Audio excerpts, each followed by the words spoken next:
Hare Krishna everyone and welcome back to Kanish Capsi. আৰু আজিৰ দিনত আমাৰ ইণ্ডিয়াৰ মানে বহুত ডাঙৰ এটা বাজেট আহিলে যেটো ইউনিয়ন বাজেট বুলি কোৱা হয় আৰু সেই বাজেটটোত বহুত স্কিম আমাৰ যে ফাইনেন্স মিনিষ্টাৰ আছে সীতাৰামন বহুত স্কিম মানে এক্সপ্লেইন কৰিলে বহুত স্কিম ক'লে যে ক'ত কেনেকুৱা কি বাজেটত মানে লৈছে সেইবিলাক কোৱাৰ কাৰণে মাৰ্কেট বহুত আপ এণ্ড ডাউন হৈ আছিল বহুত ভলিটিলিটি আছিলে আমাৰ শ্বেয়াৰ মাৰ্কেটটো ডিপেণ্ড কৰে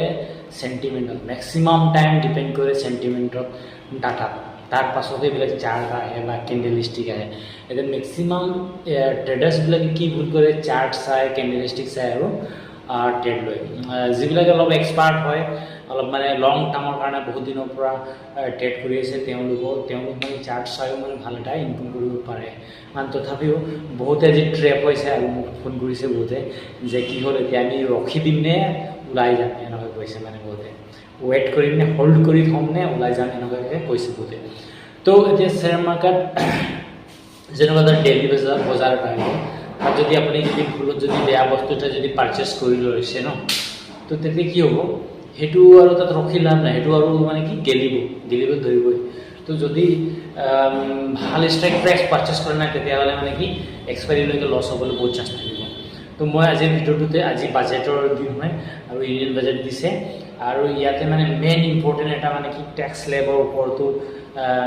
বহুত মানে মাৰ্কেটে চাই আছিলে সেন্টিমেন্টটো আৰু মানে কি ডাঙৰ যিবিলাক অপাৰেটৰ আছে ডাঙৰ ইনভেষ্টৰবিলাক আছে সেইবিলাক আমাৰ ইণ্ডিয়াৰ যিটো সেন্টিমেন্ট হয় সেইটো চাইছিলে যে মোদী গভৰ্ণমেণ্ট কেনেকুৱা মানে কি আৰু 5 বছৰ ৰুল কৰিব এইটো চাব বিচাৰিছিলে আৰু যে যিটো লং টাৰ্ম কেপিটেল গেইন আছে সেইটো চেঞ্জ কৰিলে আৰু শৰ্ট টাৰ্ম চেঞ্জ কৰিলে যেনেকুৱা শৰ্ট টাৰ্মটো থাকে কি বুলি কয় আগত 15% আছিলে কিবা এটা যদি সেল কৰে ষ্টক শ্বেয়াৰ মাৰ্কেটত ন কোনোবা যদি সেল কৰে যদি 1 বছৰৰ ভিতৰত সেল কৰে তেতিয়া 15% লাগিছিলে এতিয়া সেইটো 20% লাগিব 5% বেছি 5% বেছি হোৱাৰ কাৰণে মাৰ্কেট পৰি গ'ল সেন্টিমেন্ট চেঞ্জ হৈ গ'ল আৰু মাৰ্কেট পৰিলে কিমান 400 ওপৰ পৰিছে আৰু বেংক নিফটি 400 ওপৰ পৰিছে বেংক নিফটি 1100 পৰিছে আৰু সেন্সেক্স 1200-1400 এনেকুৱা পৰিছিলে আৰু ৰিকভাৰ হৈ গ'ল বহুত ৰিকভাৰ হোৱাৰ কাৰণটো কি হৈ গ'ল যে আমাৰ ডিআই ফালৰ পৰা বহুত ষ্ট্ৰং বাইং হৈছে তাৰপিছত কম দামত পাই বহুতে বাই কৰিছে তো আমাৰ ইণ্ডিয়া এতিয়া আগৰ ইণ্ডিয়ান নিচিনা নহয় আমাৰ ইণ্ডিয়াতো বহুত পইচা আছে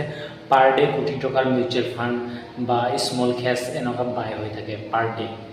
ডে ষ্টক বাই থাকে সেইটো কাৰণে আমাৰ ইণ্ডিয়ান মাৰ্কেটত কোনো হিলাব নোৱাৰে আজি ইমান বেয়া নেগেটিভ নিউজ অহাৰ কাৰণেও পৰি গ'ল মাৰ্কেট তথাপি ৰিকভাৰ হৈ গ'ল এতিয়া মাৰ্কেট ক্লোজ হৈছে কিমান 30 পইণ্ট মিনিমাম 30 পইণ্ট এটা নেগেটিভত মানে কি ক্লোজ হৈছে নিফটি তো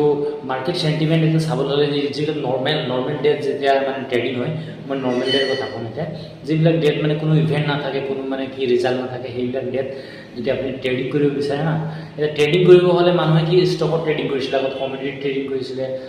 চিলভাৰত কৰিছিলে লেড এইবিলাকত কৰিছিলে কাৰেঞ্চিত এইবিলাক কৰিছিলে তো এতিয়া কি হ'ল অপশ্যন ট্ৰেডিং আহি গ'ল অপশ্যন ট্ৰেডিং অহা হৈছে কেইবা বছৰ 10 বছৰ 5 বছৰ এনেকুৱা হৈছে তো অপশ্যন ট্ৰেডিং অহাৰ পৰাই কি হৈছে মানুহে মানে কি অপশ্যন ট্ৰেডিঙতে গৈছে অপশ্যন ট্ৰেডিং কি হৈছে ভলেটাইলটো বহুত থাকে মানে 1 সেকেন্ডত ভাল পইণ্ট দি দিব মানে বহুত বেছি দিব কোনোবা আছে মানে লাখ টকা কমাব পাৰি এটা মোৰে এটা ক্লায়েণ্ট হয় আমাৰ বাহিৰৰ হয় ক্লায়েণ্ট এটা বেংগলৰ হয় 5 লাখ ওপৰ ইনকাম কৰিছে অপশ্যনতে আৰু এটা ট্ৰেডত 6,90,000 এনেকুৱা ইনকাম কৰিছে পইচা বহুত লগাইছে সেইটো কাৰণে পাইছে তেনেকুৱা তো বেছি নকওঁ বেছি দীঘলে নকওঁ মই সেন্টিমেন্টৰ 3টা টাইমিং কৈ দিম ইয়াতে আৰু নেক্সট ভিডিঅ' চাব শ্বেয়াৰ মাৰ্কেটৰ ওপৰতে মই এনেকুৱা ট্ৰাই কৰিম সদায় এটা ভিডিঅ' দিবৰ কাৰণে আৰু বহুত কথা শিকিব পাৰিব ইয়াতে ফ্ৰীকে ঠিক আছে আৰু যদি বেছি ডিটেইলছত জানিব বিচাৰে মোক ফোন কৰিব মোৰ অফিচ আহিব মই আৰু ডিটেইলছত আপোনালোকক